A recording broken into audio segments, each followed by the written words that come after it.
fis samawati wa ma fil الدين ardi. إياك نعبد وإياك نستعين اهدنا الصراط المستقيم.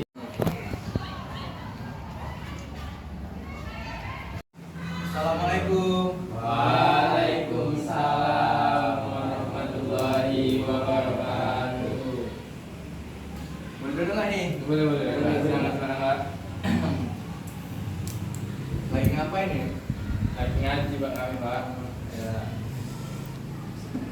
Nanya nih Pak, gimana tuh Pak masuknya Islam pertama kali ke Nusantara Pak? Kan itu banyak teori itu kan Pak. Jadi saya ini cuman fokus sama satu teori itu Pak, teori pendidikan Pak. Jadi gimana tuh Pak cara masuknya Islam ke Nusantara pertama kali Pak? Baik Rido, Islam mulai masuk ke Nusantara sekitar abad ke-13. Meski ada yang berpendapat lebih awal lagi. Salah satu strategi dakwah paling efektif yang digunakan oleh para dai dan wali songo adalah melalui pendidikan. Ya. Mereka membangun pesantren dan menggunakan bahasa lokal dalam mengajarkan ajaran Islam.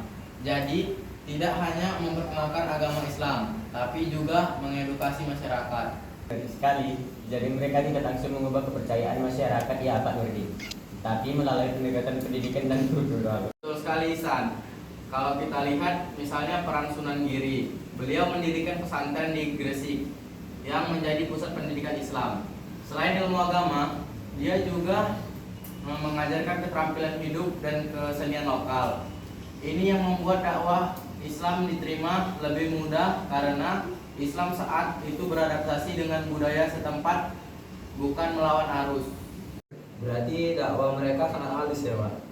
Tidak memaksa tapi menanamkan nilai-nilai Islam melalui pendidikan dan budaya. Tepat Rangga. Para wali bukan mengajarkan seni seperti wayang, gamelan, dan tembang-tembang Jawa. Sunan Kalijaga misalnya menggunakan wayang untuk bercerita tentang nilai-nilai Islam. Pendidikan di sini tidak hanya dalam bentuk belajar agama, tapi juga belajar memahami etika dan moral yang Islami. Dan pesantren yang mereka dirikan itu selain mengajarkan ilmu agama juga menjadi tempat belajar membaca, menulis, hingga berdagang bukan? Iya Rafa, dakwah melalui pendidikan ini sangat menyeluruh. Dengan adanya pesantren, masyarakat juga belajar keterampilan praktis yang berguna untuk kehidupan sehari-hari. Jadi ketika mereka menerima Islam, mereka juga merasa diuntungkan secara sosial dan ekonomi. Jadi pesantren-pesantren itu hanya ada di Jawa aja nggak Pak? Atau di daerah-daerah lain juga ada tuh pesantren Pak? Awalnya memang banyak di Jawa, tetapi lambat laun pesantren-pesantren juga muncul di Sumatera, Kalimantan, dan Sulawesi. Seiring dengan penyebaran Islam, seluruh daerah punya cara unik dalam mendakwah pendidikan ini, sesuai dengan budaya lokal mereka. Ini menunjukkan bahwa pendekatan pendidikan bisa sangat efektif ya. Mereka tidak hanya berfokus pada dakwah, tapi juga memberdayakan masyarakat. Jadi salah satu alasan Islam bisa berkembang di Nusantara karena para penyebabnya paham betul ya Pak bagaimana mengedukasi dan mengadaptasi Islam dengan budaya lokal.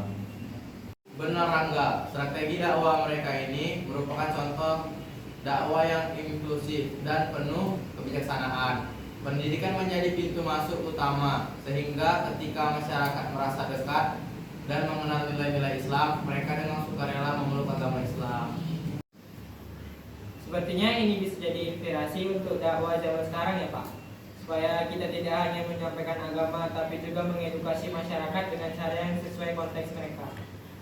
Sangat setuju Rafa, pendidikan adalah kunci ini dan para wali sudah menunjukkan betapa efektifnya pendekatan ini. Mungkin inilah yang bisa menjadi dasar dakwah kita masa kini. Betul sekali. Semoga cara-cara bijak yang dilakukan oleh Songo dulu bisa menjadi pelajaran bagi kita semua dalam menyampaikan kebaikan-kebaikan Islam. Amin. Pak, boleh ya? Mana Pak? Tuh.